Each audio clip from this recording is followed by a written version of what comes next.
నాగర్ కర్నూలు జిల్లా కొమెర గ్రామ బాధితుల న్యాయం కొరకు ఏర్పాటు చేసిన ఈ ధర్నా సభకు అధ్యక్షత వహిస్తున్న రాఘవేంద్ర ముదిరాజు గారికి, వేదిక మీద ఉన్న ప్రొఫెసర్లు నాగం కుమారస్వామి గారికి, రామయ్య యాదవ్ గారికి, ప్రొఫెసర్ విమలక్క గారికి, బాలగోని బాలరాజు గౌడ్ గారికి, మాజీ మంత్రి శ్రీనివాస్ గౌడ్ గారికి, ఆర్ కృష్ణయ్య గారు వస్తున్నప్పుడే మార్గమధ్యంలో కండ్లు తిరిగి పడిపోవడం జరిగింది. వారి వ్యక్తిగత భద్రత ఇక్కడ దాకా వద్దని చెప్తే వారు మధ్యలో ఆగిపోయారు. వారికి, నెల్లికంటి సత్యం సిపిఐ పార్టీ నుంచి వచ్చిన ఎమ్మెల్సీ గారికి, ఇంకా వేదిక మీద ఉన్న దాసు సురేష్ గారికి, బాధిత వర్గానికి, వివిధ సంఘాల నాయకులందరికీ, రాజ్యం చేతిలో ప్రాణం లేని ఆయుధాల్లాగా, రాజ్యం చేతిలో సొంత అభిప్రాయాలు లేని లాఠీ కర్రలాగా నిలబడ్డ పోలీసులకి,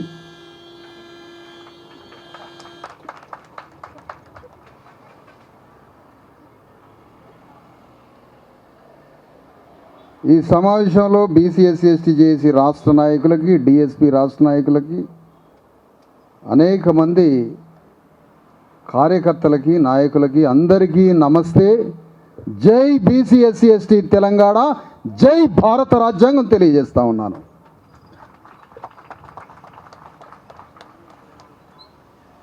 వాస్తవానికి నాగర్ కర్నూలు జిల్లా కొమెర గ్రామంలో ఒక అతి భయంకరమైనటువంటి, క్రూరమైన, కులరకసితో కూడిన సామాజిక వికృత దాడి జరిగింది. ఆ కుటుంబం ఓ బట్టలు ఉతుక్కునే చాకలి కుటుంబం. ఆ ఇంటి తల్లి పేరు చంద్రకళ. ఆ చంద్రకళ ఊరు గుడి మెట్లు కడుగుతుంది, గుడిలో ఉన్న బట్టలు ఉతుకుతుంది, గుడికి కావలసిన చాకలి వాళ్ళ తరఫున చేయాల్సిన చాకిరంతా చేస్తుంది. ఆ ఊరు చాకలి తల్లి కాబట్టి. ఆ తల్లి చాలా గొప్ప హృదయం ఉన్న మనిషి. తన ఇద్దరు బిడ్డలు, తన బిడ్డలకి దళితుల్ని తీసుకొచ్చి అల్లుళ్ళుగా మార్చుకున్నది. కొడుకులకి దళిత స్త్రీలను తీసుకొచ్చి, ఎస్సీ స్త్రీలను తీసుకొచ్చి కోడళ్ళుగా మార్చుకుంది. ఇది ఎవడు ఏ భూమి మీద ఒక కుటుంబం మొత్తాన్ని కులాంతర వివాహాలు చేసిన ఆదర్శ తల్లి చంద్రకళ. రక్తమాంసాలు చిందించి కష్టాన్ని నమ్ముకొని బతుకుతున్న ఒక రజక తల్లి. అలాంటి రజక తల్లి తన బిడ్డల్ని తీసుకొని, కుటుంబాన్ని తీసుకొని ఆ గ్రామంలో ఉన్నటువంటి ఒక మల్లన్న దేవాలయం, కుర్మగోళ్ళ ఆధ్వర్యంలో నడిచే ఆ దేవాలయం, ఆ దేవాలయంలో దర్శనానికి పోయింది. అక్కడ దర్శనంలో వీళ్ళని చూసిన ఆ గ్రామ పరిపాలకులు ఉన్నారు కదా, రెడ్లు ఉన్నారు కదా, గ్రామ ఆధిపతి. ఆ ఆధిపత్య వర్గం వీళ్ళ బట్టలు, వీళ్ళ అవతారం, వీళ్ళ కులం, వీళ్ళ రూపాన్ని చూసి, గుణాన్ని చూడలే, రూపాన్ని చూసి గుళ్ళకి రావద్దు, వచ్చేటట్టయితే 100 రూపాయలు పైసలు కట్టాలని. 100 రూపాయల పైసలు కట్టాలి అన్నప్పుడు ఈ కుటుంబం తల వంచుకోలే. దాడి ఎందుకు జరిగిందంటే, కుటుంబం మీద దాడి ఎందుకు జరిగిందంటే, పైసలు ఎందుకు కట్టాలి అని కటిక దరిద్రులైన చాకలి వాళ్ళు ఆ రెడ్డిని నిలదీస్తే నా మీదకి ఎదురు తిరుగుతున్నాడు అన్న దాని దగ్గర దాడి జరిగింది. ఎందుకంటే గణేష్ ఒకసారి లేచి నిలబడమ్మా. గణేష్ చూడడానికి ఒక కార్మికుడు, ఒక చాకలి కులస్తుడు అయినటువంటి ఒక కార్మికుడు చూడడానికి ఇట్లున్నాడు. కానీ మొత్తం ప్రశ్నల వర్షం కురిపించిండు అతని మీద. ఇంకా చెప్పాలంటే ఒక మాటలో ఈ గుడి ఆ మాటలు తట్టుకోలేకపోయారు. అదే ఒక రెడ్డి అడిగినట్టయితే స్నేహంగా అతని దగ్గర తీసుకొని కాంప్రమైజ్ కావడమో లేదంటే ఇంకో రూపంలో వాళ్ళంతా కలిసిపోయేటోళ్ళు. అడిగింది ఎవరు? ఒక చాకలి ఆయన. నీకెందుకు పైసలు కట్టాలన్నాడు. ఈ రోజుల్లో అందరూ కాంప్రమైజ్ అవుతారు. మీరన్నది కరెక్టే అంటాడు మనోడు. ఈ మధ్య కొత్త ట్రెండ్ అనమాట. స్ట్రైట్ ఫార్వర్డ్గా మాట్లాడటం. చచ్చిపోయారు, మనుషులే చచ్చిపోతారు. అలాంటి కాంప్రమైజ్ అవుతున్న ఈ భూమి మీద స్ట్రైట్ ఫార్వర్డ్గా తల్లి, కొడుకు, భార్య, కుటుంబం అంతా ఎదురు తిరిగి వాళ్ళ ఆత్మాభిమానంతో, ఆత్మగౌరవంతో మేం పైసలు కట్టము అని వాళ్ళ మీద ప్రశ్న వేసింది. వీళ్ళ స్వాభిమానంతో వేసిన ప్రశ్నకే రెడ్డి ఆధిపత్యం తట్టుకోలేకపోయింది. అడిగితే మమ్మల్ని రెడ్లు అడగాలి కానీ సాకలైన ఎట్లా అడుగుతున్నామ్మా? అడిగితే మరొక అగ్రవర్ణం ఆయన అడగాలి కానీ సాగలోళ్ళు మాలమాదిగలు ఉన్న కుటుంబం మమ్మల్ని ఎట్లా అడుగుతారయ్యా అన్న దగ్గర మాటకి మాట వాళ్ళొక మాట అంటే వీళ్ళొక మాట ఖచ్చితంగా అంటారు. రోషం ఉన్నోడు అంటాడు, ఆత్మాభిమానం ఉన్నాడు అంటాడు, గల్లా బట్టి కూడా తంతాడు. వీళ్ళు మాటలు అన్నారు బాజాప్తుగా అన్నారు. తూకిత్తే అంటే తూకిత్తే అన్నారు.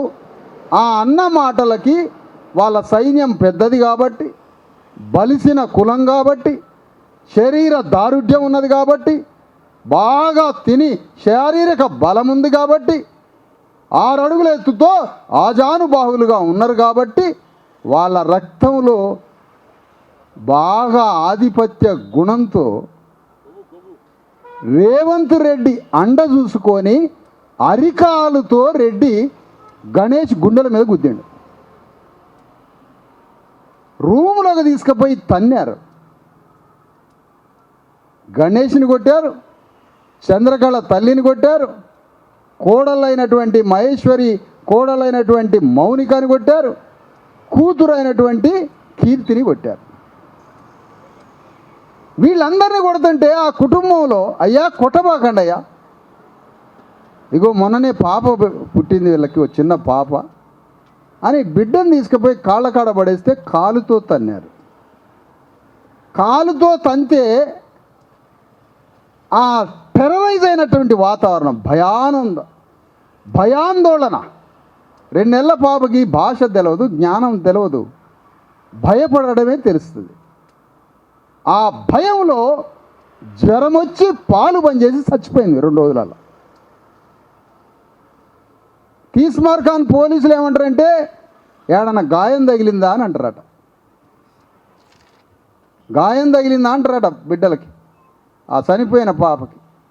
చైల్డ్ సైకాలజిస్టులు కలకట్టాలో, హైదరాబాదులో, ఢిల్లీలో ఉన్న వాళ్ళని నేను అడిగితే పోస్ట్ మార్టంలో రిపోర్టు తెలియదు, టెర్రరైజ్ అయ్యి భయపడి లోపట దిగులు పడి ఒక భయంకరమైన కలలు వచ్చి జ్వరం వచ్చి పాలు బంద్ చేసి చచ్చిపోతారు అని చెప్పిండ్రు వాళ్ళు.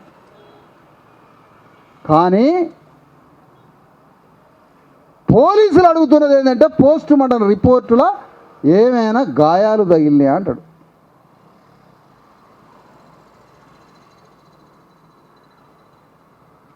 ఈ సందర్భంగా కొట్టాడప్పుడు ఏమని తిట్టారు? సాకలి ముండల్లారా అని తిట్టారు. ఎడిటింగ్ చేసుకునే వాళ్ళు చేసుకోండి, ఉన్నది చెప్తున్నాను నేను. సాకలి ముండల్లారా. మరి చాకలి ముండలే లేకపోతే మీరన్న భాషలో వాళ్ళ పనే జరగకపోతే భారతదేశం మురిగి కుళ్ళి చచ్చిపోయేది. ఇప్పుడు దేశమే చచ్చిపోయేది, దేశమే చచ్చిపోయేది, దేహము చచ్చిపోయేది. అలాంటి సాకలి ముండలు, మాలామాదిగ ముండలు, కులం తక్కువ ముండలని తిట్టి కొట్టి రక్తం వచ్చేటట్టు కొట్టి జాకెట్లు చింపి జుట్టు పట్టుకొని ఈడ్చి వికృత సామాజిక ఆధిపత్య దాడి జరిగింది. అలాంటి దాడి జరిగినప్పుడు కూర్చోమ్మ, అలాంటి దాడి జరిగినప్పుడు ఈ కుటుంబం పోయి కంప్లైంట్ ఇవ్వడం మనకు రాదమ్మా. మనకు వెంటనే పోయి పోలీసు వాళ్ళకి కంప్లైంట్ ఇవ్వడం రాదు. జరిగింది ఏంటో తెలుసా? 3 గంటలు కొట్టినోడే పోయి వీళ్ళకన్నా ముందు పోయి పోలీసు వాళ్ళకి కాగితం ఇచ్చింది. ఎందుకు? వీళ్ళు పుట్టుకున్న ఏ సంఘానికి పోయి వీళ్ళు ఫిర్యాదు అవుతారో, ఏ ఎస్సీ ఎస్టీ బీసీల సంఘాలకు పోయి కలుస్తారో, ఈ దాడి మొత్తం ఎక్కడ మాకు పెను ప్రమాదమై ఉరితాడు పడుతుందో అని వాళ్ళే తలని గుద్దుకొని రక్తాలు కాచుకొని పోయి పోలీస్ స్టేషన్లో పోయి మర్డర్ కేసు పెట్టమని అడుగుతారట. వాళ్ళు ఇచ్చిన కాగితమేమో పోలీసులు తీసుకున్నారు, వీళ్ళు ఇచ్చిన కాగితమేమో చెత్తబుట్టలు వేసినారు. ఇది పోలీసుల పరిస్థితి. దేనికని? ఎందుకు పోలీసులు అట్లా ప్రవర్తిస్తున్నారు? కారణం ఏమిటి? అది మరుగున పడిపోయి వీళ్ళు ఇచ్చిన కాగితమేమో కోర్టుకు పంపి కోర్టు పర్మిషన్ తోటే ఎంక్వైరీ మొదలైద్దట, అరెస్టులు అవుతాయట. వాళ్ళు ఇచ్చిన కాగితంతో వీళ్ళకి అరెస్ట్ వారెంట్ అయింది. ఇంతకన్నా ఘోరం ఉందా అని అడుగుతున్నా. ఆ పోలీసులు 2 రోజులు 3 రోజులు నాంచారు. ఈ 2 రోజులు వీళ్ళు దెబ్బలు తగిలిన తల్లిదండ్రులు వీళ్ళు వైద్యం చేయించుకుంటారు. పాపని భుజం మీద ఎత్తుకున్నారు. 2 నెలలు కూడా పూర్తి కాలే, 2 నెలలు కూడా పూర్తి కాలే ఇంతవరకు. 2 నెలలు కూడా పూర్తిగా అని పాపని భుజం మీద ఎత్తుకొని వైద్యం చేయించుకుంటూ వీళ్ళు తిరుగుతున్నారు. దెబ్బలు తిన్న కుటుంబం అంతా. పాపకి జ్వరం వచ్చింది, మాట లేదు, ఆట లేదు, ఉలుకు లేదు, పలుకు లేదు. జ్వరం వచ్చి పాలు తాగమంటే పాలు తాగట్లేదు. పాప చనిపోయింది పాప. వాళ్ళు పేదవాళ్లే కావచ్చు, కానీ ఆ కుటుంబానికి ఒక ఆత్మ ఉంటుంది, ఒక కళ ఉంటుంది, ఒక జీవితం ఉంటుంది, ఒక భవిష్యత్తు ఉంటుంది, కన్నీళ్ళు ఉంటాయి. ఆ కుటుంబాన్ని ఎట్లా బతికించుకోవాలో మూగోడైనా పిచ్చోడైనా కులం వాడైనా తక్కువైనా ఎక్కువైనా ఒక భవిష్యత్తు ఊహించుకుంటారు భార్యాభర్తలు ఒక దగ్గర కూర్చొని. అదే జీవితం అంటే, అదే జీవితం అంటే. ఆ జీవితంలో రాజ్యం నిప్పులు పోసి కుటుంబాన్ని కాలబెట్టింది అని ఈ సభ తీర్మానం చేసి చెబుతూ ఉంది. ఆ కుటుంబం పాపని చచ్చిపోయింది. చచ్చిపోయిన పాప గవర్నమెంట్ హాస్పిటల్. వాడు పోస్ట్ మార్టం చేసిండా లేదా తెలియదు, చేస్తే తీసుకుపోయిందని చెప్పింది లేదు, ఏమి రిపోర్టో తెలియదు. ఏముంటుందయ్యా పోలీస్ స్టేషన్ల హాస్పిటల్ కాడ మోకాల మీద కూర్చొని మనోళ్ళు 100 మంది చచ్చిన మొఖాలు వేసుకొని ఇంత బువ్వ కూడా తినకుండా పోలీస్ స్టేషన్ల హాస్పిటల్ కాడ మన తెలంగాణ బీసీ ఎస్సీ ఎస్టీలు మోకాల మీద కూర్చొని ఉంటారు ఆడ. మన జీవితం అంతా అదే.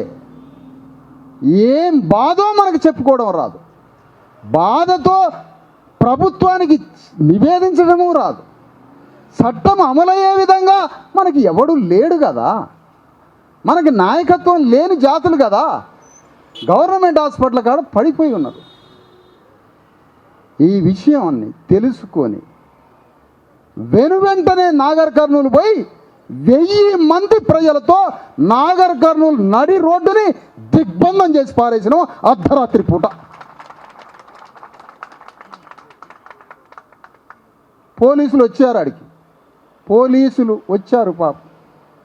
పోలీసులు వచ్చి అక్కడ ఉన్నటువంటి డిఎస్పి ఆయన అధికారి పాత్ర, పాపం యాదవ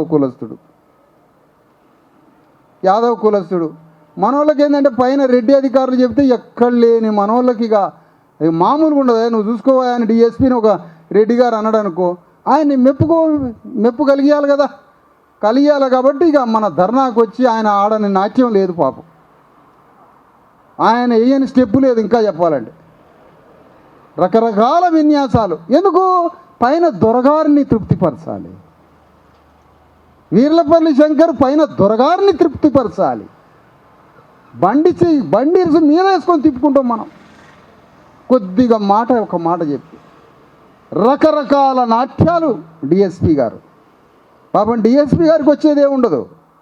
డిఎస్పిని ఎట్లా ఇరికియాలి రెడ్డి గారు ఆలోచిస్తూనే ఉండరు. ప్రమోషన్లో నాతో సమానంగా వస్తాడు ఈ డిఎస్పి. ఏమో ఈ ధర్నాలు ఇవన్నీ ఒప్పచెప్తే ఏమన్నా ఒక్కడు ఇరుక్కుంటాడు, సర్వీస్ మ్యాటర్లో డ్యామేజ్ అయింది. రెడ్డి గారికి డిఎస్పి గారికి ఇద్దరికి ఏఎస్పిఓ డిఎస్పి నుంచి ఎస్పి ప్రమోషన్ కాడ ఈ ధర్నాలు మనతో అడ్డుకున్నోడికి ప్రమోషన్ అయిపోతుంది. ఈ వల ఆయన మెడకు పడుతున్న సంగతి తెలియదు పాపం డిఎస్పి. నేనే చెప్పిన, నీ మెడకు పడుతుందిరా బాబు, ఇది మొత్తం నీ మెడకు పడుతుందని చెప్పి. అంటే నువ్వు నన్ను కొడుతున్నా కూడా నేను రక్షించాలనుకున్నా నేను. అది మా కమిట్మెంట్. వీర్లపల్లి శంకర్ని కూడా ఏమన్నాం, ఈయన మాకు సాకలి కులంలో పుట్టిన ఆయన్ని మా మీదకి దోషిండు. రెడ్డి దొరలే దోషిండ్రు. పాపం ఈ మధ్య రెడ్లకి బాగా తెలివితేటలు వస్తున్నాయి. రాజశేఖర్ రెడ్డి ఒక్కడు తెలివిచ్చిండు, రాక వచ్చిండు. చంద్రబాబు నాయుడు నుంచి పాఠాలు నేర్చుకొని వచ్చిండు. పాపం వచ్చిండు, బాగానే రెడ్లకి తెలివితేటలు వచ్చినాయి. మధ్యలో గ్యాప్ ఏర్పడ్డాక మంచి సాగు తెలివితేటలు వస్తున్నాయి ఇప్పుడు రేవంత్ రెడ్డితో రెడ్లందరికీ. సరే, అంతవరకు బాగానే ఉంది.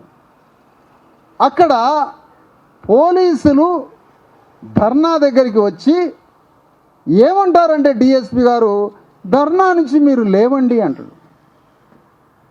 ఎందుకు లేవాలి? నేను ఎందుకు కూర్చున్నా ధర్నాలో నేను ఎందుకు కూర్చున్నా? ప్రభుత్వం మీద ప్రెషర్ ఇవ్వాలని, రాజ్యం మీద మా శక్తిని ప్రెషర్ ఇవ్వాలని. ఎందుకు? ప్రభుత్వం అంతా అది ఆగిపోయి అస్తవ్యస్తమైపోయి ఏదో ఒక సమాధానం కోసం ప్రెజర్ తప్ప మా దగ్గర పవర్ లేదయా. పవర్ లేదు మా దగ్గర, ప్రెజరు. అట్లాని మా ప్రెజరు అన్కాన్స్టిట్యూషన్ కాదు, అన్డెమోక్రాటిక్ కాదు, డెమోక్రాటిక్ ప్రెజర్ ఇచ్చినాం. మొత్తం మీద వేసుకున్నాడు డిఎస్పి. ఆడికి ఎస్ఐ వచ్చిండు, వీళ్ళని గుంజుకపోయినోడు అని. ఇక ఆ ఎస్ఐ చంపలే బాధ్యం ఎట్లా ముఖమంతా మాడిద్దో డిఎస్పి భుజం చాటం దాక్కుంటాడు పాపం ఆడపిల్లలాగా. అప్పటిదాకానో వీళ్ళ మీద శైర్య విహారం చేసిండు. మన ధర్నా చూసి అటు పోతుండు, పక్కలేమటి పోతే తీసుకొని వచ్చిన. నిలబడు, మీకు అబద్ధాలు ఆడటం కూడా రావట్లేదు మీకు అని నిలబడి వాళ్ళిద్దరు నిలబెట్టి, ఏంది బాబు మరి మీ యూనిఫామ్ ఇప్పి ఆడబడేస్తే నేను నిప్పు పెడదాం అనుకుంటున్నాను మీ యూనిఫామ్కి. ఎందుకు నీకు యూనిఫామ్ అంటే సామ్రాట్ అశోక చక్రవర్తి సింబల్ ఉందయా యూనిఫామ్ మీద. అలాంటి అశోక చక్రవర్తి ఉన్నటువంటి సింబల్ ఉన్న యూనిఫామ్తో నీ దగ్గర సత్యం లేదు, ధైర్యం లేదు, నీతి లేదు, నిజాయితీ లేదు, ఆత్మ లేదు, నీది జీవితమే కాదు. ఎందుకయ్యా నీకు యూనిఫామ్? ఆడబడే పెట్రోల్ పోసి నిప్పు పెడతా అని చెప్పిన. ఎందుకు నాన్న నీకు యూనిఫామ్? సామ్రాట్ అశోక చక్రవర్తి యూనిఫామ్ వేసుకుంటావు నువ్వు. ఎంత ధైర్యం ఉండాలి నీకు? పోలీస్ అకాడమీలో ఏం ట్రైనింగ్ ఇచ్చారు నీకు? సత్యం దగ్గరికి పొమ్మనరా, అసత్యం దగ్గరికి పొమ్మనరా, ధర్మం దగ్గరికి పొమ్మనరా, అధర్మం దగ్గరికి పొమ్మనరా, ఎక్కడికి పొమ్మనరని పోలీసుల యూనిఫామ్ తీసిపారేయమని చెప్పిన. ఆత్మలేనుడికి ఏముంటుంది? నువ్వు ఏదంటే అని ఈ మాట అంటే నవ్వు పోలీసు అని నవ్వుతున్నాడు పాపం. అదే నవ్వుతా ఉన్నాడు. బానిసకి ఎన్ని మాటలు అన్నా కూడా బానిసకి అర్థం కాదు పాపం, వాళ్ళకి అర్థం కాదు. మొత్తానికి అది జరిగిపోయినాక ఇక డిఎస్పి గారు ఏమంటాడంటే, మీరు లేవాలా సార్ అంటాడు. నేను లేవను, నువ్వు ఏం చెప్తావో చెప్పు అంటే, మీరు రండి మేము మొత్తం ఎఫ్ఐఆర్ మళ్ళీ రాస్తామన్నారు. డిమాండ్ చెప్పిన మర్డర్ కేసు నమోదు చేయాలి, చంపారు బిడ్డని, పోస్ట్ మార్టం రిపోర్ట్ రావాలి అన్నాడు. ఏమొస్తుందయా పోస్ట్ మార్టంలో? 2 నెలల కూతురికి ఏమొస్తుంది పోస్ట్ మార్టం? నువ్వు ముందు నమోదు చేయి, విచారణ ఏం జరిగిద్దో. నమోదు లేదు. మర్డర్ కేసు నమోదు చేస్తావా అంటే అటు ఇటుగా చెప్పిండు. అటెంప్ట్ మర్డర్ నమోదు చేస్తావా? అదొక్కటే అంటాడు. అట్రాసిటీ అంటావా? సరే చూద్దాం అన్నాడు. ఏది స్పష్టంగా చెప్పట్లే. ఆడవాళ్ళ మీద అబ్యూజింగ్ చేసి జడల గురించి జాకెట్ల గురించి మొగోళ్ళు కొట్టారు కదా. మరి రెడ్డి గారి పాప రోడ్డు మీద ఇక్కడ దిశ చనిపోయింది. ఎమ్మటే ఆయనకు అక్కడ చేరారు నజార్, వారి పేరేంటి, సజ్జనార్ గారు అక్కడ చేరారు. వారు చేరి గన్ను తీసుకొని ఫట ఫట ఫట ఫట ఫట అని కూలీనాలి పని చేసే రక్తం చిందించే 6 పోరాలను చంపిండు. సజ్జనార్ భాయ్, ఇంకో నువ్వు 5-10 ఏళ్ళు ఉండాలి మేము రాజ్యం వచ్చాక. నీ గన్నుతోటే కాల్పిస్తా, మొత్తాన్ని నీ గన్నుతోటే కాల్పిస్తా నేను ఫ్యూచర్లో. నువ్వు ఉండాలి 5 ఏళ్ళు కాదు 10 ఏళ్ళు ఉండాలా. నీ పిస్టల్కే పని చెప్తా, నేనే పని చెప్తా. నీ గన్నుకి పని చెప్పే రోజులు వస్తున్నాయి. నువ్వు సర్వీసులో ఉండు.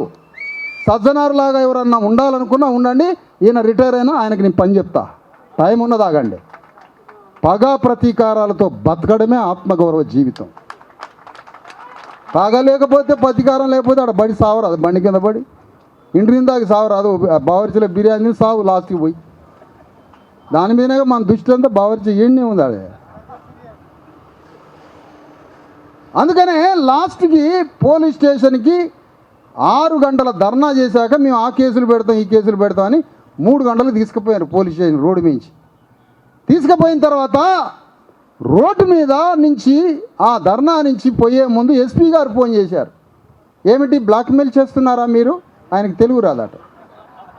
ఏమిటి బ్లాక్మెయిల్ చేస్తున్నారా అంటాడు ఆయన. పాపం ఈ ఎస్పీలకి ఏం జ్ఞానం ఉంటుందో, వాళ్ళు పిచ్చోళ్ళో మంచోళ్ళో లేదా అది రాహుల్ గాంధీ బ్యాచో మనకు తెలియదు, పూర్తిగా తెలియదు క్లియర్గా. నేను మనకు పిచ్చోడు దొరికిండు నేషనల్లో.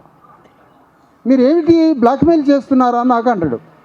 ఎందుకు నువ్వు చంపుతున్నావా మా వాళ్ళని నేనన్నా. అందరిని వరుస పెట్టి చంపుతున్నావా? ఇంకా నేను చంపుతున్నా అనలే వాడికి తెలుగు రాక. మొత్తానికి నాకు బ్లాక్మెయిల్ చేస్తున్నావా అన్నాడు. ఓకే, అంతవరకు అయిపోయింది. నీకు బ్లాక్మెయిల్ చేయట్లేదు, ఇది బ్లాక్ బెల్ట్ కాదు, బ్లాక్మెయిల్ చేయట్లేదు అని అక్కడి నుంచి పోలీస్ స్టేషన్కి వచ్చినావయ్యా. అక్కడ దాకా డిఎస్పీ బతిలాడి దండం దశకం పెట్టి పోలీస్ స్టేషన్కి పోయినాక పత్తా కనపడ్డు. కనీసం పోలీస్ స్టేషన్లో భోజనం చేస్తా సార్ 2:30కి నాకు చిన్న రూమ్ చూపించండి అంటే ఈడ భోజనం చేయడం కుదరదు అన్నాడు.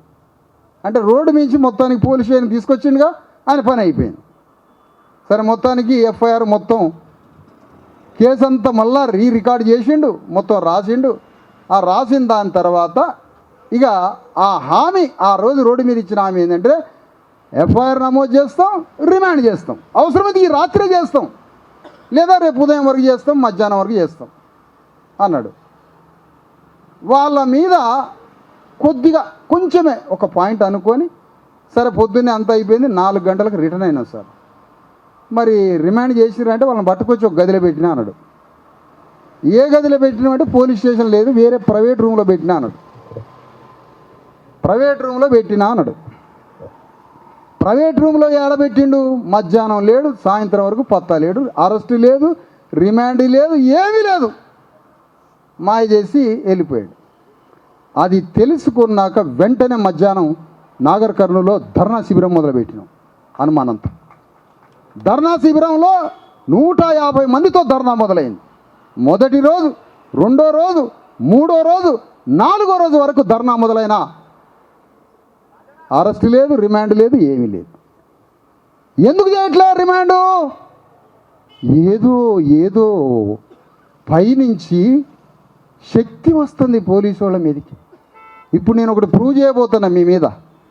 సబ్ ఇన్స్పెక్టరు, హౌస్ ఆఫీసరు ఎవరైతే నా బాధిత వర్గం మీద దాడి చేసిండో క్రూరంగా, మానవుడి మీద ఒక మానవుడు బలప్రయోగం చేసి ప్రేమని, శాంతిని, మానసిక సోదర భావాన్ని, కాన్స్టిట్యూషన్ ఆలోచన తీసి బలప్రయోగం చేసిన ఆటవిక క్రూర ఆధిపత్య కులరక్కసితో నా వర్గం మీద ఎవడైతే దాడి చేసిండో వాడిని అరెస్ట్ చేయడానికి ఎస్ఐ పోలే, వాడిని తీసుకొచ్చి జైల్లో పడేయడానికి ఎస్ఐ పోలే. మమ్మల్ని ఎట్లయితే నిలబెడతాడో పోలీస్ స్టేషన్లో రెడ్డిని నిలబెట్టే దమ్ము లేని వెధవ పోలీసులు నడుస్తున్నారు ఇక్కడ. మాలా మాదిగోళ్ళని బీసీలను నిలబెడతావు, వాని వైపు కూడా కళ్ళతోటి చూడలేవు. నీకు ఆ కల్చర్ నేర్పట్లే. ఒక పోలీసు వాడి ప్రవర్తనతో, ఒక అన్నం మెతుకు ఉడికిందా లేదా చెప్పినట్టుగానే ఒక పోలీసు వాడి ప్రవర్తనతో ముఖ్యమంత్రి గుణగణాలు చెప్పొచ్చు. That is politics. ఒక పోలీసుని ఎవరన్నా తెలంగాణ స్టేట్లో ఒక పోలీసు యొక్క వైఖరిని చూడు, దాని చీఫ్ మినిస్టర్ యొక్క మెంటాలిటీ చెప్పొచ్చు. అంతే. అది జ్ఞానంతో పోతే దొరుకుతారు అంతా. ఎస్ఐ ఆ పని చేయలే. ఎస్ఐకి తన అశోక చక్రవర్తి ఇచ్చినటువంటి ఆ యూనిఫామ్తో ఆ ఊరు పోయి వెహికల్తో పోయి సింగంలాగా పోయి వాడిని ఈడ్చుకొచ్చి జీబుకి తాళ్లతో కట్టి పోలీస్ స్టేషన్ దాకా తుకారం రెడ్డిని ఎందుకు ఈడ్చక రాలేదు ఈ పోలీసుల్ని అడుగుతున్నా నేను ఈ వేదిక మీద నుంచి. నన్నెందుకు ఈడ్చుకొస్తావు? నా జాతిని ఒకడు దొరకకపోతే, మాలా మాదివాడు దొరకకపోయినా, బీసీ వాడు దొరకకపోయినా, ముసలోళ్ళైన తల్లిదండ్రులను కూడా పోలీస్ స్టేషన్కి ఈడ్చుకొచ్చి అక్కల్ని, అయ్యల్ని, అమ్మల్ని, నాన్నల్ని ఎముకలు ఇరగొట్టి నీ కొడుకు ఎక్కడరా అని కొడుకు వచ్చిన దాకా నా తల్లిదండ్రులు పోలీస్ స్టేషన్లో వేసిన పోలీసోడు రెడ్డిని ఎందుకు ఈడ్చుక రాలేదని అడుగుతున్నారా వేదిక మీద నుంచి? బుద్ధి తక్కువ, జ్ఞానం లేకనా, ఆత్మ లేకనా, కుటుంబాలు లేకనా, నెత్తురుకూడు బిడ్డలకు పెట్టడానిక ఈ లంగా పనులు చేస్తుందని అడుగుతున్నా. నెత్తురుకూడు పోయడానిక? నెత్తురుకూడా మీకు కావాల్సింది? ఎంత నెత్తురుకూడు తిన్నా చచ్చిపోతావుగా 50 ఏళ్ళకి 60 ఏళ్ళకి. నీకు అదనంగా బతికేది లేదుగా, అదే కదా లిమిటేషన్. అట్లా చేసిండ్రు, ఒక్కడిని పట్టుకరాలే. ఇప్పుడు సబ్ ఇన్స్పెక్టరు ఎందుకు చేయలేదా అరెస్ట్ అంటే, నా మీద ఉన్న సిఐ చెప్పలేదు సార్ అని. సిఐ నువ్వెందుకు అరెస్ట్ చేయలేదయా అని అంటే డిఎస్పి చెప్పలేదు అన్నాడు. డిఎస్పి మరి నువ్వెందుకు అరెస్ట్కి పోలేదా అంటే నాకు ఎస్పీ చెప్పలేదు అన్నాడు. ఎస్పీ మరి నువ్వెందుకు అరెస్ట్కి నువ్వు హుకుం జారీ చేయలేదు? ఒక జిల్లాకి పోలీస్ అధికారివి కదా, నువ్వెందుకు బాధితుల మీద దాడి చేసిన వాడిని, బాధితుడి మీద బల ప్రయోగంతో దాడి చేసిన దుర్మార్గుడిని నువ్వెందుకు అరెస్ట్ చేయలేదు superintendent of police mister Nagar Kurnool SP అని అడిగితే, నా మీద ఒకడి ఆధిపత్యం ఉన్నది సార్. ఎవరతను? డిఐజీ ఎందుకు అరెస్ట్ చేయడానికి పంపలేదు?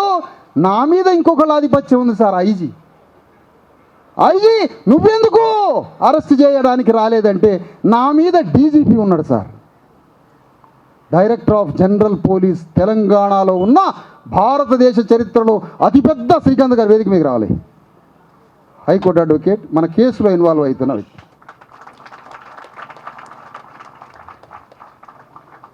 ఇక్కడ చాలా కథ వినాలి మీరు లైను. డీజీపీ గారు భారతదేశంలో అత్యంత బలమైన తెలంగాణ పోలీసులకి ఒక అధిపతి డీజీపీ గారు. అంటే డీజీపీ గారు నుంచి ఆదేశం ఐజీ గారికి, అడిషనల్ డీజీ గారికి రాలేదు కాబట్టి, అడిషనల్ డీజీ ఐజీకి చెప్పలేదు కాబట్టి, ఐజీ డిఐజీకి చెప్పలేదు కాబట్టి, డిఐజీ ఎస్పీకి చెప్పలేదు కాబట్టి, ఎస్పీ డిఎస్పీకి చెప్పలేదు కాబట్టి, డిఎస్పీ సిఐకి చెప్పలేదు కాబట్టి, సిఐ ఎస్ఐకి చెప్పలేదు కాబట్టి, ఎస్ఐ కానిస్టేబుల్కి చెప్పలేదు కాబట్టి, తుకారం రెడ్డిని ఆ కొమెర గ్రామ రెడ్లని టచ్ కూడా చేయలేదు. నేనెక్కడికి పోవాలి మరి ఇప్పుడు? ఇక నాగర్ కర్నూలులో 3 రోజుల దాడి తర్వాత, 3 రోజుల ధర్నా తర్వాత ఒక్కడు వీళ్ళని బలకరించినోడు లేడు. రోడ్డు మించినైతే లేపినరు. అనేక సంఘాలు వచ్చినాయి నాగర్ కర్నూలు, ఆడ మంచిగానే ధర్నాలు చేశారు, మంచి మనస్ఫూర్తిగా ధర్నాలు చేసే వాళ్ళు చేశారు. ఓ పచ్చి బోకర్ నా కొడుకు కూడా అక్కడికి వచ్చి కూడా ధర్నా చేసిండు. సరే వాని సంగతి పక్కన పెడదాం. వాడి నోట్లో నేనే చేయబెట్టి వాడి కొండ నాలుక బీకుతా, 4 రోజులు ఆగండి. నోట్లో చేయబెట్టి వాడి నాలుక బీకుతా, ఒక బోగోడు తిరుగుతుండు, నేనే బీకుతా వాడి నాలుక. ఆ అవకాశం ఎవరు తీసుకోదా ప్లీజ్, అదొక రిక్వెస్ట్ చేస్తాను నేను. అది నా పేటెంట్ రైట్, వాడి కొండనాలకు బీకటం నాదే పేటెంట్ రైట్. అలాంటి బోగోడు వచ్చిండు, వాడి పక్కన పెట్టండి వాడిని. ధర్నాలు చేశారు, మనసున్న మహారాజులు వచ్చారు, ధర్నాలు చేశారు, బాగానే ఉంది, అది పోయింది, అంతవరకు బాగానే ఉంది. ఇక ఎంతకీ అరెస్ట్ కావటలే, రిమాండ్ లేదు, జైలు లేదు, హాయిగా వాళ్ళు తిరుగుతూనే ఉన్నారు. తిరిగేటోళ్ళు ఏం చేశారంటే, ధర్నా శిబిరం ఎన్ని రోజులు నడుపుతూ మా ఇజ్జత్ పోతుంది, పోలీస్ డిపార్ట్మెంట్ది మా ఇజ్జత్ పోతుంది. ఎందుకు? ప్రపంచానికి తెలిసిపోయింది. ఈరోజు లండన్లో, అమెరికాలో ధర్నాలు చేస్తున్నారు పసిబిడ్డ కోసం. ఫలానా ఫలానా ఫలానా ఉద్యమం, ఫలానా వాళ్ళు చేసిన ఉద్యమం అని లండన్లో మొదటిసారిగా విదేశాల్లో కమ్మారెడ్ల సంఘాలని దాటుకొని లండన్లో, అమెరికాలో ఉన్న బీసీ ఎస్సీ ఎస్టీలు ఒకటై ఈ పాపకండగా నిలబడ్డారు. గ్లోబ్ మొత్తం, భూగోళం మొత్తం. భూగోళం మొత్తం. కానీ చెరుకు రాజు నా నోట్లో పోయిండా?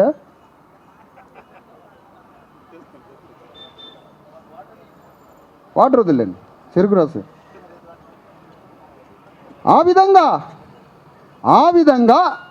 ఆ జిల్లాలో ఎక్కడి నుంచి ఆదేశం లేదు. చివరికి బాధితులందరినీ లెక్క పెట్టట్లేదు పోలీసులు. ప్రపంచమంతా తెలిసిపోతామంది. అయినా పోలీసులకు భయం లేదు. ఇక వాళ్ళు ఏం నిర్ణయించుకున్నారంటే, అమ్మ ధర్నా వీళ్ళే చేస్తారా,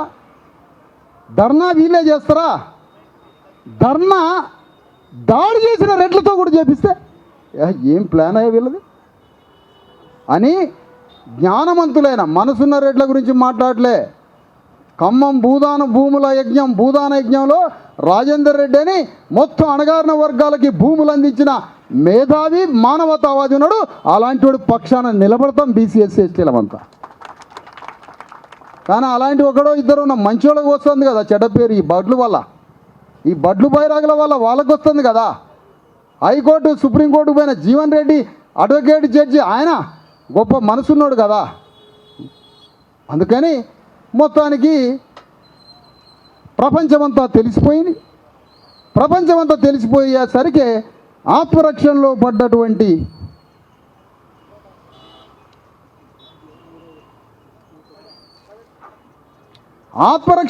రెడ్లంతా ఆ ఊరు పోయి వాళ్ళతోటి ఒక ధర్నా ర్యాలీ పెట్టియాలనుకున్నారు. అంటే ఇటు మన ధర్నా అటు వాళ్ళ ధర్నా రెండింటి మధ్య 144 సెక్షన్ పెట్టి భయానక వాతావరణం చేసి ధర్నాని కూలగొట్టి శిబిరాన్ని కూలగొట్టి 144 సెక్షన్ పెట్టి మొత్తానికి ధ్వంసం చేయాలనుకున్నారు మన ఉద్యమాన్ని. ఇది గమనించి రాత్రే 7 గంటల వరకు ధర్నా ముగించుకొని కుటుంబ సభ్యులను మొత్తాన్ని కార్లు తీసుకొని హైదరాబాద్ తీసుకొని రావడం జరిగింది.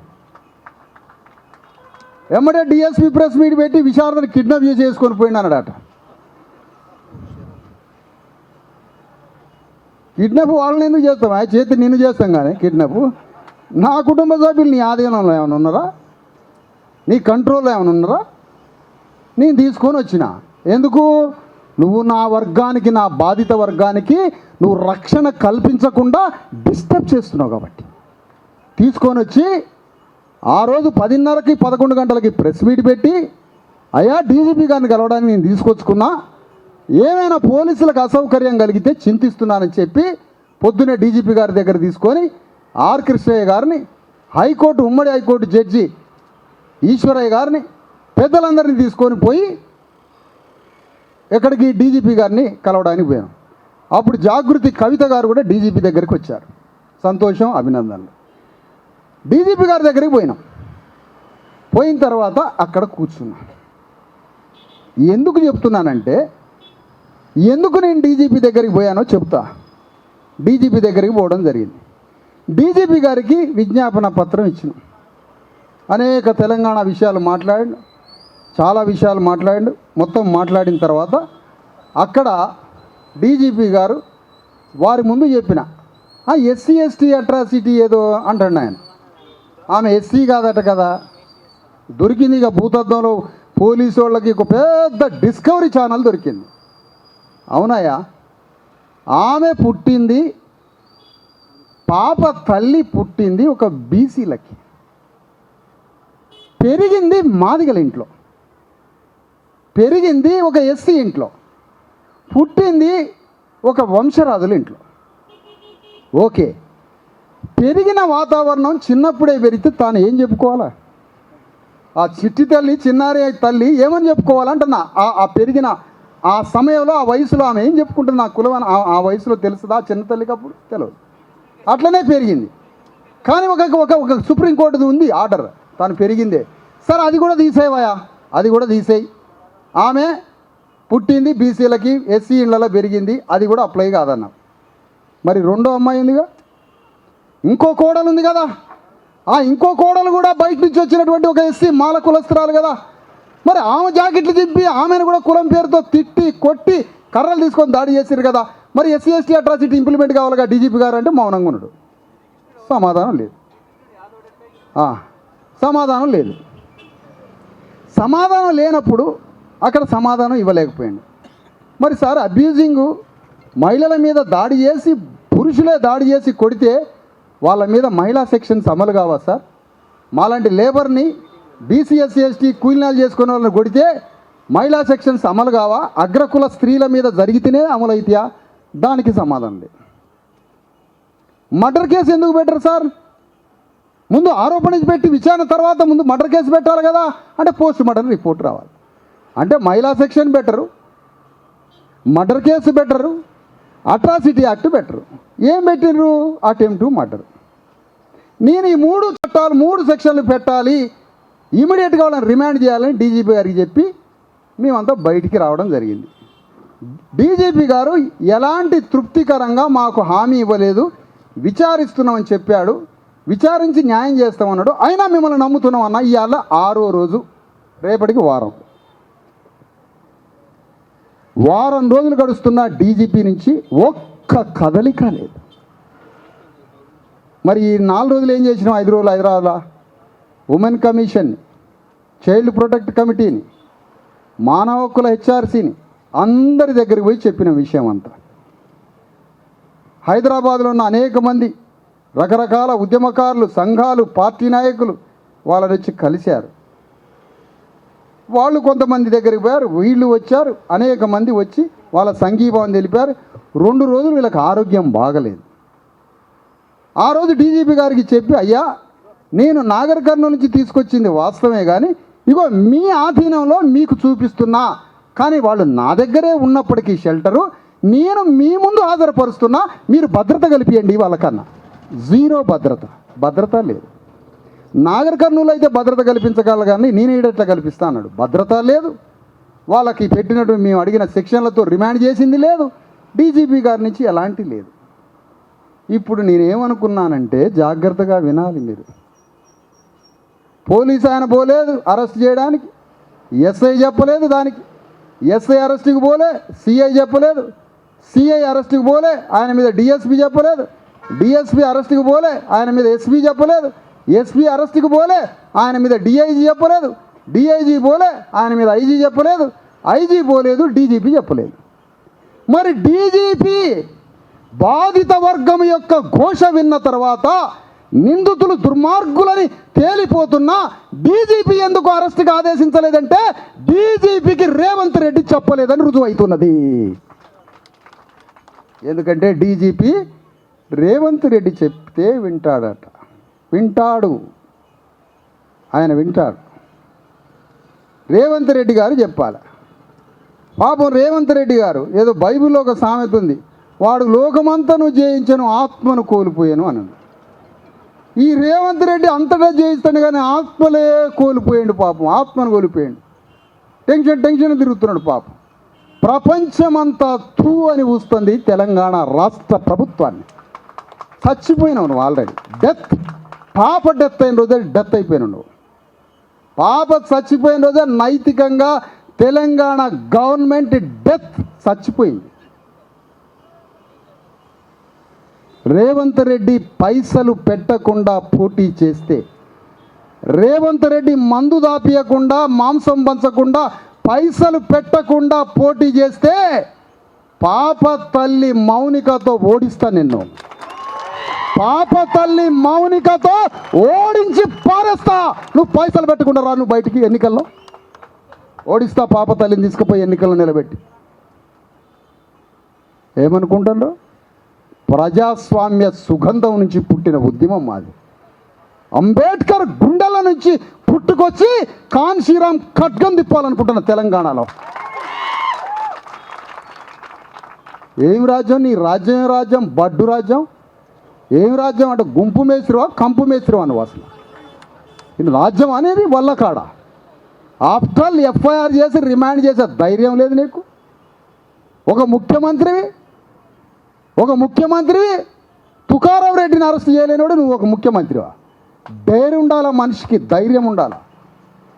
ముఖ్యమంత్రి అంటే హ్యుమానిటీ ఉండాలి, క్రియేటివిటీ ఉండాలి, ధైర్యం ఉండాలి. 3 లక్షణాలు ఉన్నోడే ముఖ్యమంత్రి. నీకు క్రియేటివిటీ లేదు, ధైర్యం లేదు, మానవత్వం అంతకన్నా లేదు. మరి నీ పనేంటి? మేనేజ్మెంట్ చేయడు. పైసలు పంచడం, అబద్ధాలు ఆడడం, యాంటీ కాన్స్టిట్యూషన్ మిషన్ మైండ్ అనేది, రాజ్యాంగ వ్యతిరేక శక్తి విను. కేసీఆర్ గుణం, చంద్రబాబు నాయుడు గుణం, రాజశేఖర రెడ్డి గుణం 3 మిక్సీలో వేస్తే బయటకు వచ్చే దొంగే రేవంత్ రెడ్డి. ఇది నేను ముఖ్యమంత్రి ఆయన అయినాక చెప్పిన, ఎమ్మటే తెల్లారి చెప్పిన, వస్తున్నాడు ఇట్లా క్యారెక్టర్ ఒకటి వస్తుందని. ఎందుకు ఆ ముఖ్యమంత్రి పీఠం? పేదవాడికి గౌరవాన్ని ఇవ్వలేని వాడి, పేదవాడికి అన్నం పెట్టి పేదోడిని గౌరవించి అతన్ని దేవుడిగా చూడలేని రాజ్యం ఎందుకు అంటున్నా.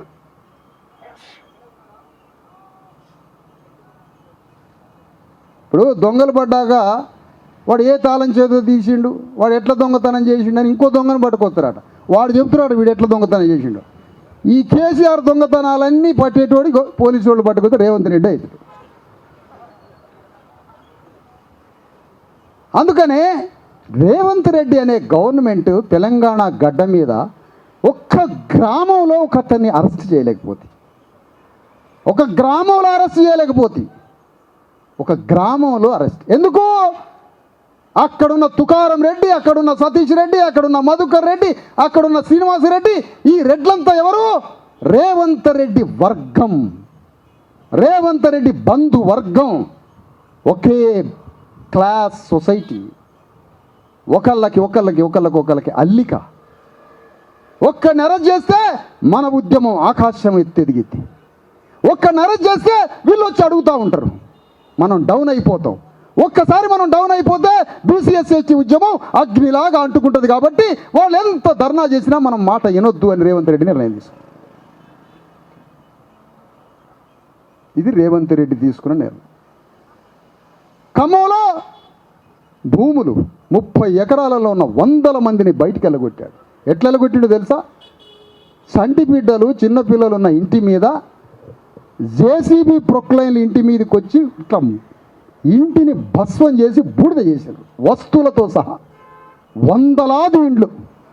ఆ ప్రొక్లైన్ ఎవరు? డ్రైవరా? డ్రైవర్ని కొడతారా? ప్రొక్లైన్ డ్రైవర్ని కొడతారా? కుక్క మీద రాయేస్తే కుక్క రాయి మీదకి రాదు. కుక్క దేని మీదకి వస్తుంది? రాయి వేసినోడి మీదకి వస్తుంది. ప్రొక్లైన్ డ్రైవర్ నా మీరు అడిగేది? ప్రొక్లైన్ జేసీబీని పంపిన రేవంత్ రెడ్డి దీనికి బాధ్యుడు. రాజ్య స్వభావానికి అధిపతి అతను, ఈ రాజ్యానికి యజమాని అతను. ఆ విధంగా రేవంత్ రెడ్డి అరెస్ట్ చేయట్లే, రిమాండ్ చేయట్లే. ఎక్కడ చేయట్లే? కర్ల రాజేష్ విషయంలో చేయట్లే, ఇక్కడ చేయట్లే. నాగర్ కర్నూల్లో, ఖమ్మంలో 300, 400, 600 మంది ఇండ్లని ధ్వంసం చేశాడు. ఎందుకంటే ప్యూర్ రెడ్డి క్యాపిటలిస్ట్గా మారిపోతున్నాడు అతను. ఒక top level corporate Reddy corporate, ఒక పెద్ద మల్టీనేషనల్ ఇండియాలో ఉన్నటువంటి ఒక పెద్ద పెట్టుబడిదారి వర్గంలో కొలోనీ క్యాపిటల్ గ్రూప్లోకి వెళ్ళిపోతున్నాడు అతను. 4th సిటీ లాగా ప్రతి మండలాన్ని చేయబోతున్నాడు. మొత్తం తెలంగాణ భూమినే అమ్మేయబోతుండ్రు. మనల్ని ఒక యంత్రాలాగా మార్చబోతున్నటువంటి కుట్ర. అందుకనే రేవంత్ రెడ్డి దీనికి బాధ్యుడని ప్రకటిస్తున్నాం. రేవంత్ రెడ్డి ఈ మొత్తం జరిగిన నాగర్ కర్నూలు తతంగం మొత్తానికి రేవంత్ రెడ్డి ఒక్క ఆదేశం డీజీపీకి ఇస్తే మొత్తం అయిపోతుంది. కానీ డీజీపీకి ఆదేశం ఇచ్చిండు ఏమని? ఒక్క అడుగు కూడా మనం వెనక్కి పోవద్దు, వాళ్ళు రోడ్ల మీద పడి ఎన్నాళ్ళు చేస్తారో చేయండి, మనం మాత్రం ఒక్క అడుగు వెనక్కి పోవద్దు. మీరు కానీ అరెస్ట్ చేస్తే వాళ్ళ ఉద్యమం మొత్తం పెరిగిపోతుంది, రెడ్లు డౌన్ అయిపోతారు. ఇదే జరుగుతున్నది. దీనికి ఏ విధంగా బుద్ధి చెప్పాలి? ఏ విధంగా బుద్ధి చెప్పాలి? మన పోరాటం ఆపొద్దు. ప్రెజర్ గ్రూప్గా పోరాడాల్సిందే, పొలిటికల్ పవర్ గ్రూప్గా కూడా యుద్ధం చేయాల్సిందే భవిష్యత్తులో. అందుకనే ఈ మొత్తం రాజ్యంలో బీసీఎస్సీ ఎస్టీలమంతా ఈరోజు ఒకతాటి మీదకి వస్తున్నారు. ఉన్న సిస్టంలో కూడా, ఉన్న వ్యవస్థలో కూడా నువ్వెందుకు అవుతావా సర్పంచ్, మా గౌన్లోలు కావద్దా, సాగలోలు కావద్దా, మంగళోలు కావద్దా అని రాజ్యంలో 2 ఎన్నికలు జరిగితే ఉన్న వ్యవస్థలోనే తిరుగుబాటు చేసి విత్ ఇన్ ద కాంగ్రెస్ సిస్టంలోనే బీసీ ఎస్సీ ఎస్టీలు రెవల్యూషనర్గా మారి 80% బీసీ ఎస్సీ ఎస్టీ సర్పంచులు ఉప సర్పంచులు గెలుచుకున్నారు. కౌన్సిలర్లు చైర్మన్లు కూడా గెలుచుకున్నారు. కానీ ఉన్న వ్యవస్థ నుంచి బయట వ్యవస్థలో కూడా విప్లవం తీసుకురావాల్సిన అవసరం ఉంది మన మీద. మొన్నటిదాకా తెలంగాణ గడ్డ మీద రాలే విప్లవం, యజమానే దేవుడు అనుకున్నాం. కానీ ఇప్పుడు తెలంగాణ గడ్డ మీద ఒక విప్లవం వస్తుంది. అగ్రకులాలని 100% కలుపుకుంటాం. ఎందుకు కలుపుకోం? అగ్రకులాలు మానవీయ కోణంతో తమ మెట్లను దిగి సామాజిక న్యాయం వైపు మద్దతు పలికిన ప్రతి ఒక్క వ్యక్తిని మన ఉద్యమంలో కలుపుకోవడానికి సిద్ధపడండి అని కోరుతా ఉన్నా. ఇక్కడి నుంచి మన దాంట్లో ఉన్న దళారులని, మన దాంట్లో ఉద్దేశపూర్వకంగా మోటివ్ సెన్స్తో దొంగలుంటే తరిమి కొడదాం. బయట నుంచి మనకు మద్దతు తెలియజేసే వాళ్ళని మనం ఆహ్వానిద్దాం. అందుకనే ఈరోజు ఈ ఒక్క సంఘటన, నాగర్ కర్నూలు సంఘటన ఎంత ఘోరం. కుటుంబం మీద ఉల్టా కేసు పెట్టి పాపను చంపి వారం 10 రోజుల నుంచి వాళ్ళని హింసపెట్టి హైదరాబాద్ వచ్చిన డీజీపీ నుంచి న్యాయం ఏమీ జరగక చివరికి ఇన్ని రోజులు ఇన్ని కమిషన్ల ముందు పట్టుకొని ఆ కమిషన్ దగ్గరికి ఈ కమిషన్ దగ్గరికి ఆటోలల్లా బస్సులల్లా కార్లల్లా ఆడికి తిరిగి ఈడికి తిరిగి వాంతులై తల్లికి అమ్మాయికి వామిటింగ్స్, తినలేకపోవటం, గంటల తరబడి వేదికల మీద కూర్చోబెట్టడం, అక్కడ శిబిరం దగ్గర రోజుల తరబడి కూర్చోబెట్టడం, పొద్దున్న లేస్తే సాయంత్రం దాకా ఉద్యమాల్లో ఉండాలమ్మా అని వేదిక మీద కూర్చోబెడుతుంది. మీ అందరి ముందు అడుగుతున్న వాళ్ళని క్షమించమని అడుగుతున్నాను. మీ పోరాటంలో నేను అంతే కూర్చోబెడుతున్నాను, నన్ను క్షమించండి. కానీ న్యాయం కోసం తప్పదు యుద్ధం. నువ్వు బాధితురాలివమ్మా, నువ్వు బాధితురాలివు కదా, నువ్వు కష్టపడుతున్నావు. కానీ నీతో పాటు ఇలా రాష్ట్రం అంతా లక్షలాది మంది నీకు మద్దతు పలుకుతున్నారు కదా, ఇది ఎంత గొప్ప విషయం. ఎవరు వాళ్ళు? నీ బిడ్డ చనిపోతే వాళ్ళందరూ ఏడ్చుతున్నారమ్మా బయట లోకం అంతా, నీ బిడ్డ చనిపోతే. అందుకనే నీ గర్భశోకానికి సమాధానం కావాలి. నీ గర్భశోకానికి సమాధానం కోసం వెతికే మానవయ్య హృదయం ఉన్నోళ్ళు ఉన్నారు సంఘంలో. వాళ్ళందరినీ ఏర్చి కూర్చి వాళ్ళందరినీ పోగేసి ఈ ఉద్యమాన్ని మరింత ఉధృతం చేద్దాం. బయలుదేరాల్సిందే ఎక్కడో ఒకళ్ళు. కాంప్రమైజ్ కావద్దు జీవితంలో. చరిత్రలో నిలబడాలంటే ఫైటింగ్ చేయాల్సిందే, ట్రూత్ మాట్లాడాల్సిందే, సత్యం మీద నిలబడాల్సిందే. సత్యం మీద మాట్లాడకపోతే, సత్యాన్ని యుద్ధంలో దిగకపోతే, సత్యాన్ని విశ్రాంతిలో పెడితే అవుట్ అయిపోతుంది, సత్యం కిల్ అయిపోతుంది ప్రపంచం. అందుకని మిమ్మల్ని అందరిని అడుగుతున్నా, ఈరోజు ఒక దుర్ఘటన, ఇది కొమెరలో జరిగినటువంటి దుర్ఘటన. ఆ గ్రామంలో ఉన్న ఏ ఒక్క రెడ్డిని అరెస్ట్ చేయలేకపోతుంది రాజ్య వ్యవస్థ. ఏ ఒక్కళ్ళని రిమాండ్ చేసి ఈడ్చుకపోయి గుంజుకపోయి జైల్లో బారేయలేకపోతుంది. ఒకసారి జైళ్ళలో పోయి చూసిరండి, ఒకసారి పోలీస్ స్టేషన్లలో పోయి చూసిరండి. మన వాళ్ళ అవతారాలు 99% బీసీ ఎస్సీ ఎస్టీలే ఉంటారు. ఎందుకు? సోషల్ లిటరసీ తెలియక, సమాజంలో ఎట్లా బతకాలి, సమాజంలో ఏ విధంగా మూవ్ కావాలో సామాజిక జీవన విధాన అక్షరాస్యత తెలివని సామాజిక దోపిడీకి గురైతూ సోషలైజ్ కాని వర్గాలం. కాబట్టి ఈ సమాజంలో ఎట్లా బతకాలో తెలియదయ్యా మనకి. కాబట్టి కేసులు బుక్ అయితేనే మన మీద. రాజ్యాంగం వచ్చింది, చట్టం వచ్చింది, సిస్టమ్ వచ్చింది, ఎట్లా బతకాలో తెలియదు మనకి. అక్కడ స్ట్రైట్ ఫార్వర్డ్ మాట్లాడుతాను. అందుకని ఇది ఒక పెద్ద ఛాలెంజ్లో ఉన్నాం మనం. ఇలా బెదిరింపులు మా మీద ఎందుకు బెదిరిస్తున్నారు మమ్మల్ని? రీజన్ ఏంటి అసలు? ఎందుకు బెదిరిస్తున్నారు? న్యాయం కోసం పోరాడేవాడిని ఎందుకు బెదిరిస్తున్నావు? ఏం చేస్తారు మీరు చెప్పండి? కారణం ఏంటి బెదిరియడానికి? కారణం నా ప్రాణం కావాలా? ఎవరు ప్రాణం కావాలా మీకు? ఎన్ని రోజులు బెదిరిస్తారు? ఇట్లా ఎంతకాలం బెదిరిస్తారు? కాంప్రమైజ్ అయ్యే క్వశ్చనే లేదు, లొంగిపోయేదే లేదు. తెలంగాణ గడ్డ మీద బీసీ ఎస్సీ ఎస్టీల రాజ్యం వచ్చేంత వరకు ఈ యుద్ధం కొనసాగుతూనే ఉంటుంది. అది అనేక రూపాల్లో యుద్ధం కొనసాగుతూ ఉంటుంది. ఇక తెలంగాణలో మిగిలి ఉన్న యుద్ధం ఇదే. తెలంగాణలో 1000 సంవత్సరాలుగా బానిస వ్యవస్థ ఉంది ఇక్కడ భూస్వాముల కింద. భూస్వాముల కింద. ఆ బానిస వ్యవస్థని ఖచ్చితంగా అధికారం వైపు తీసుకుపోవాల్సిందే, పాలకవర్గంగా మార్చాల్సిందే. అందుకనే ఈ యుద్ధం కొనసాగుతుంది. ఇది రాజకీయ యుద్ధంగా, సాంస్కృతిక యుద్ధంగా, సామాజిక యుద్ధంగా, నిరసన ధర్నా దీక్షల యుద్ధంగా అనేక రూపాల్లో పోయి రాజ్యం మీద పోరాడుతూనే ఉంటుంది. దానికోసం మనం సిద్ధపడాలి. ఇవాళ కొమెరలో జరిగింది, రేపు మీ ఊర్లో ప్రతి కుటుంబం మీద జరిగే అవకాశం ఉంది. ఇలాంటి దాడులు నాకెందుకు అనుకుంటే ఆ కర్కశమైనటువంటి క్రూర దాడి ప్రతి కుటుంబం మీద పొంచి ఉందని చెప్తున్నా మీ అందరికీ.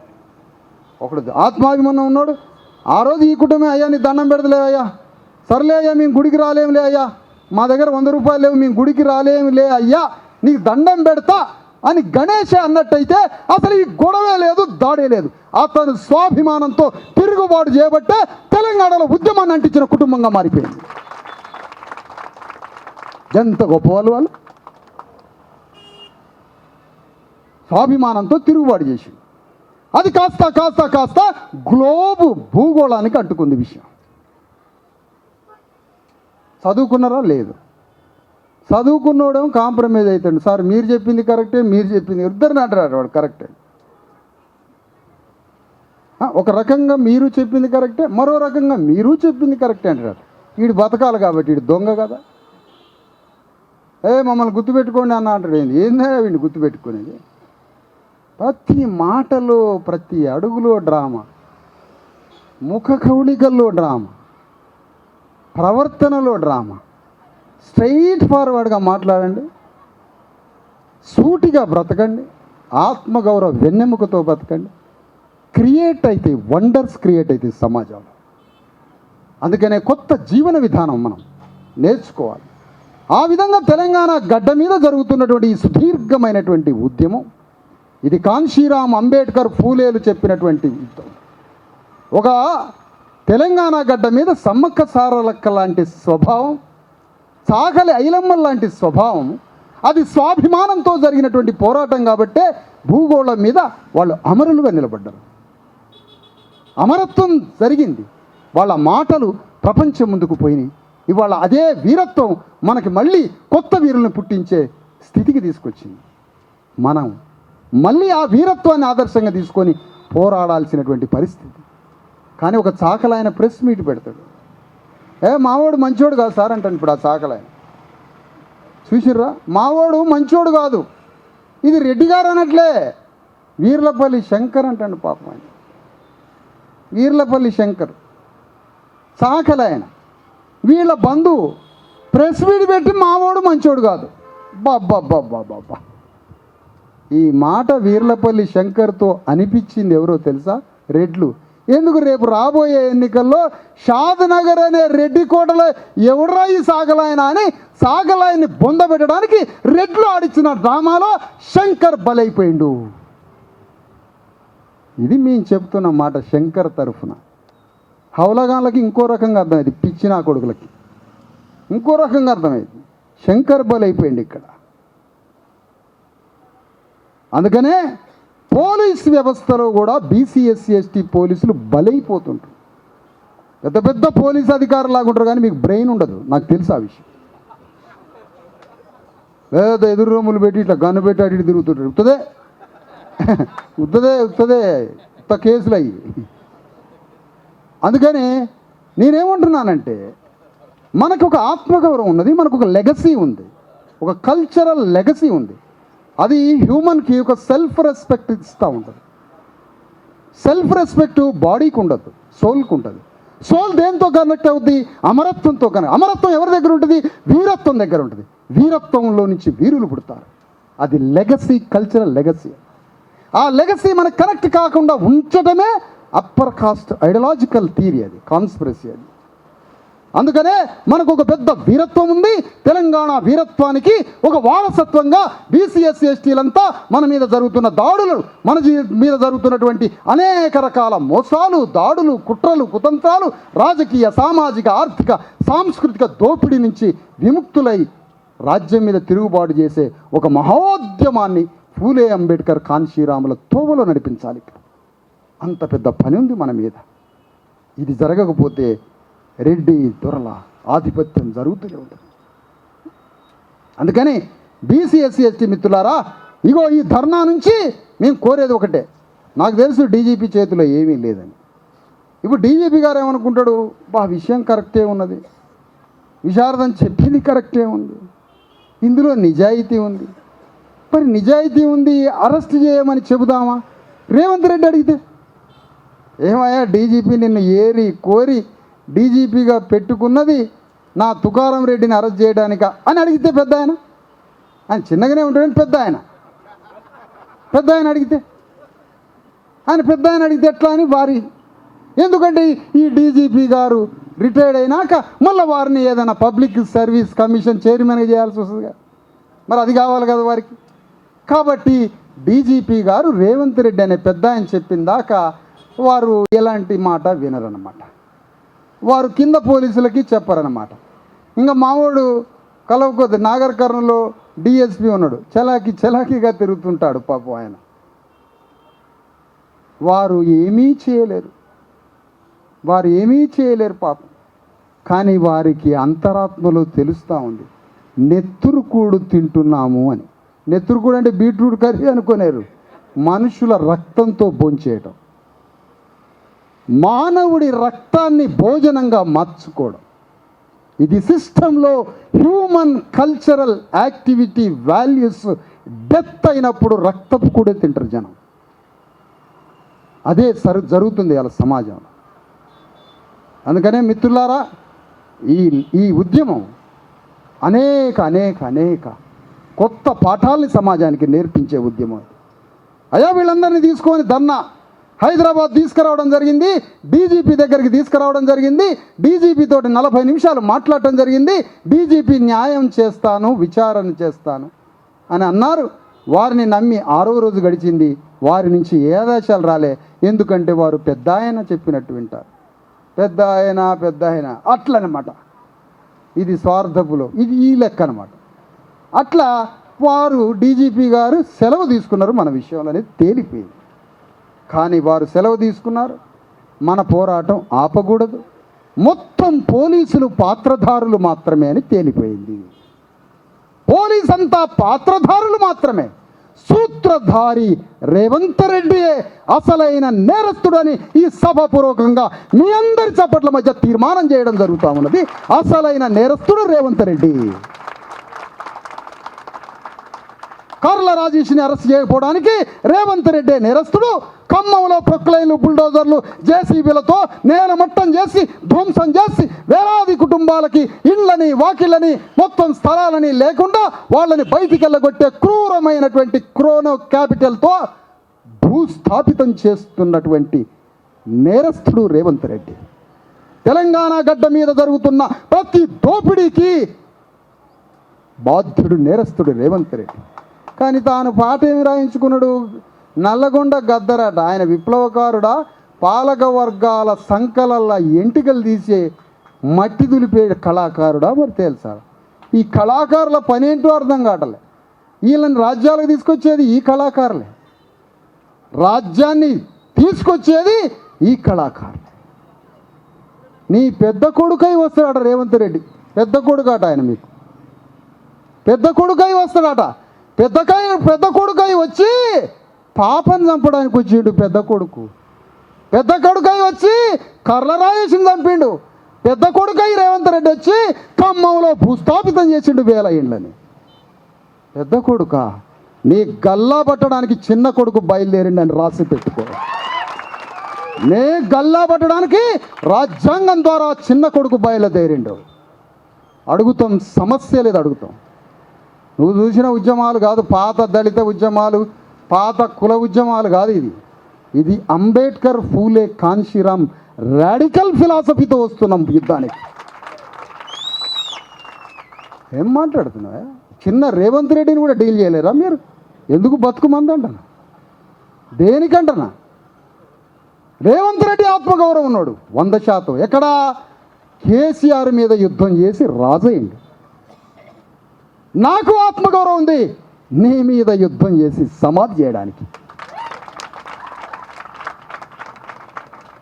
ప్రతీకారం ఆత్మగౌరవం ఇచ్చేది ప్రతీకారం. ఆత్మగౌరవం భోజనం పెట్టదు, ప్రతీకారం పెడుతుంది. ప్రతీకారం పెడుతుంది. ఆత్మగౌరవం మానవుడికి ఇచ్చేది వీరత్వాన్ని.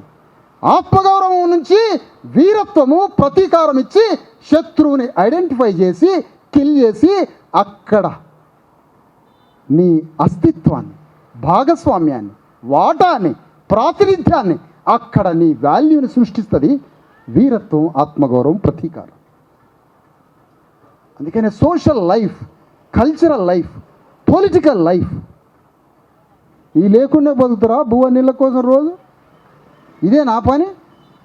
ఎండగొట్టంగానే పోతూనే ఉన్నారు లోపలికి. పోండి, వాని భూమిలో పని చేయడానికి ఎండ లేదు, వాన లేదు. మన అయ్యలకి అమ్మలకి ఈడ ఎండ కొట్టించేసరికి ఉరుకుతూ ఉన్నారు కుర్చీలు వదిలిపెట్టి. అందుకనే తెలంగాణలో ఇంత పెద్ద ఘోరం జరుగుతున్న దాంట్లో మిస్టర్ రేవంత్ రెడ్డి వాడు లోకమంతను జయించను ఆత్మను కోల్పోయిన అన్నట్టుగా నువ్వు దేశాలు తిరుగుతున్నావు, ఉప ఎన్నికల్లో గెలుస్తున్నావు, 1000 కోట్లు ఖర్చు పెడుతున్నావు, రాహుల్ గాంధీ పిచ్చోడిని కోతిలాగా తాడు కట్టుకొని ఆడిస్తున్నావు, నీ చుట్టూ మొత్తానికి అన్నింటినీ మేనేజ్ చేస్తున్నావు, థ్రెట్ చేస్తున్నావు. ప్రతి చోట భౌతికంగా విజయం సాధించి ఆత్మని చంపుకొని ఆత్మతో ఆత్మహత్య చేసుకుంటున్నాడు రోజు. ఒక్కసారి నీ ఆత్మని గెలిపించుకో. మౌనిక బిడ్డని చంపిన వాడిని అరెస్ట్ చేయి. అరెస్ట్ చేసి నీ ఆత్మని గెలిపించు, నీ అంతరాత్మని గెలిపించు. ఒక్కసారి ఆత్మని చంపుకొని రోజు పండుకుంటున్నావుగా, నువ్వు నిద్రపోతున్నావుగా. నువ్వు నిద్రపోతున్నావు. నువ్వు ఎంత కళకళలాడినా నీ సాగు ప్రేత కళ కనిపిస్తూనే ఉంది. నాకు ప్రేత కళ కనిపిస్తుంది. ఎందుకంటే లోపట సోల్ డిమాండ్ చేస్తూ ఉంది. లోపట సోల్కి ట్రూత్ తెలుస్తూ ఉంది. అందుకనే నువ్వు ఎక్కడ గెలిచినా ఒక్కసారి మౌనికాని చంపిన ఎవడైతే నేరస్తుడున్నాడో రిమాండ్ చేసి అరెస్ట్ చేయాల్సిందే. కార్ల రాజేష్ని చంపిన వాళ్ళని అరెస్ట్ చేయాల్సిందే. ఇక్కడ పోతే ఖమ్మంలో భూములు, ఆస్తులు, ఇళ్ళు, పేదలందరినీ ఆడిపోతే కలెక్టర్ గారు కలిసిండు ఖమ్మం జిల్లాకు. ఏంటి సార్ అక్కడ ఆయనకి తెలుగు రాదట పాపం. ఈ తెలుగు రాకుండా మాట్లాడే కలెక్టర్లను చూసి అసలు తెలుగు కూడా వాళ్ళలాగా మాట్లాడతాను.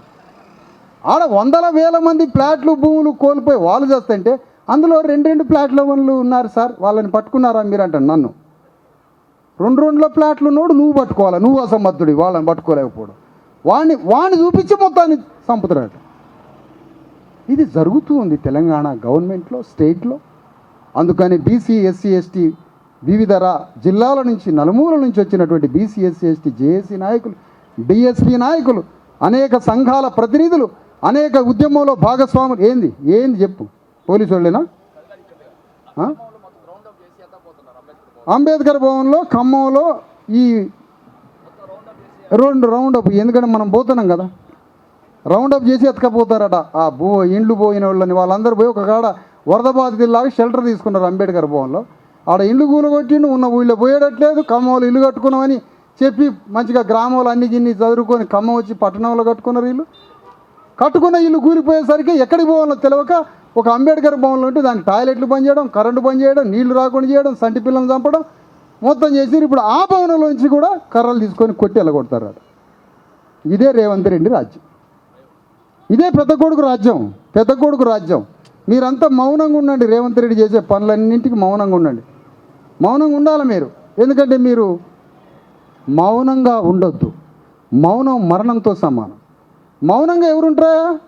ఎవరన్నా ఉంటే బట్టి విక్రమార్కుంటాడు మౌనంగా, మూగ అంతాడు కాబట్టి. ఇక్కడ వచ్చింది అణగారిన వర్గాలు. ఆయన ఉప ముఖ్యమంత్రి అయింది ఎస్సీ వర్గం నుంచి, అణగారిన వర్గాల నుంచి. ఆయన ఉప ముఖ్యమంత్రి. మన ఫోకస్ అంతా రేవంత్ రెడ్డి మీద పోతుంది. కానీ అణగారిన వర్గాల నుంచి ఉప ముఖ్యమంత్రి ఉన్నాడు. ఆయన మూగ హంతకుడు, మౌన హంతకుడు. ఏమీ మాట్లాడ్డావు, ఏ కాంట్రవర్సీలోకి పోడు. మొత్తంగా వెరిసి తెలంగాణ గడ్డ మీద భారత రాజ్యాంగాన్ని రివైవ్ చేయాలి, పునర్జీవింపజేయాలి. భారత రాజ్యాంగం చెప్పినట్టుగా, మహనీయులు చెప్పినట్టుగా రాజ్యాంగ విలువల్ని తెలంగాణ గడ్డ మీద స్థాపించితేనే మానవ జీవితక మనుగడ. కాబట్టి రేవంత్ రెడ్డి సిస్టంలో పార్ట్, ఈ వ్యవస్థకు ఒక ప్రతినిధి. అతను దోపిడీ చేసే అప్పర్ కాస్ట్ సిస్టమ్కి ఆయన రిప్రజెంటేటివ్. కేసీఆర్ కూడా ఒక ప్రతినిధి, రేవంత్ రెడ్డి ఒక ప్రతినిధి, బీజేపీ పార్టీ వాడు పత్తాలు ఎడియాల. ఏమయ్యా బండి సంజయ్, అసలు నిన్ను ఎవడన్నా దేశానికి ఒక హోంమంత్రి అనుకుంటారా? నేనైతే ఇప్పటివరకు అనుకోలేదు. ఎవడో నాకు ఇందాక గుర్తు చేసి ఈయన హోంమంత్రి అన్న, నేను హోంమంత్రి ఆయన హోంమంత్రి అంటున్నా.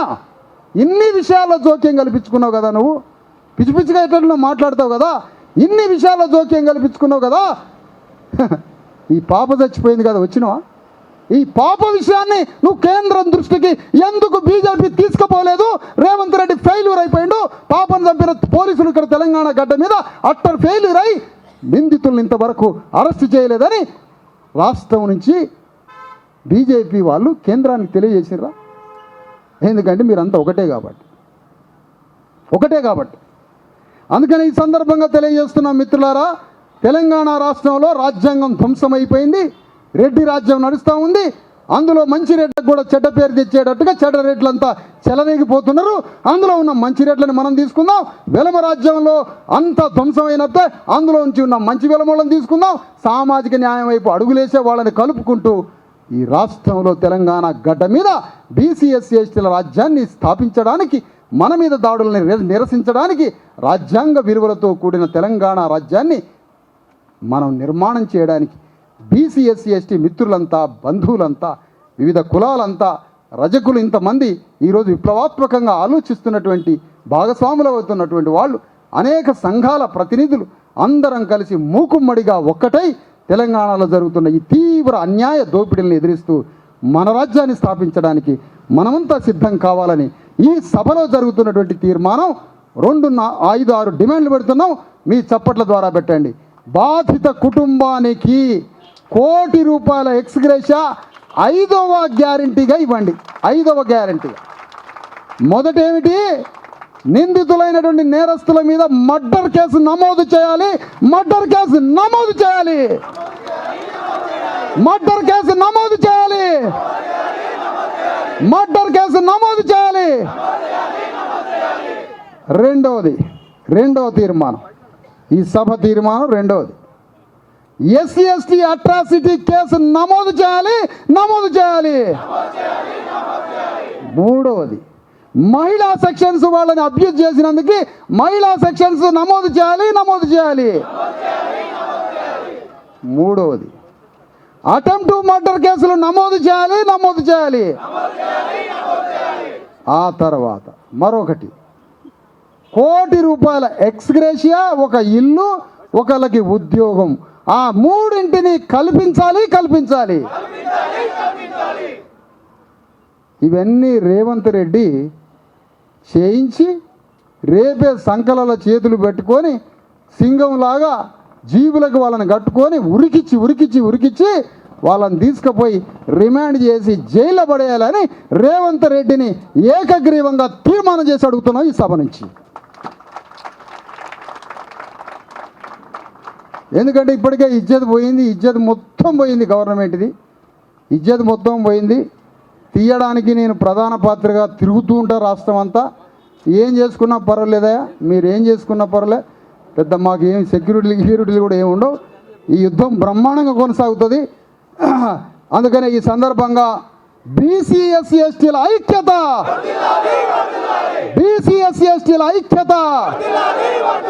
భారత రాజ్యాంగం. ఈ వేదికలో ఇప్పుడు వచ్చినటువంటి మన ఉద్యమంలో భాగస్వాములు అవుతున్న పీడబ్ల్యూజీ